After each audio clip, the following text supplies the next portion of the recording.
காட்டில் ஒரு சிங்கம் ஒரு ஆட்டை அழைத்தது.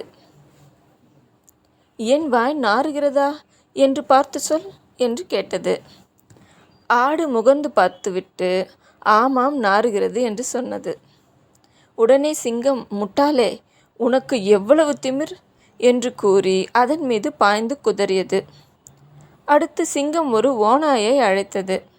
அதனுடைய கருத்தையும் கேட்டது. ஓநாய் முகர்ந்து பார்த்துவிட்டு கொஞ்சம் கூட நாறவில்லை என்றது. சிங்கம், மூடனே, பொய்யா சொல்கிறாய் என்று கூறி அடித்து கொன்றது.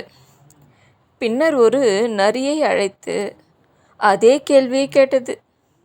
நரி சொன்னது, 4 நாளாக கடுமையான ஜலதோஷம்.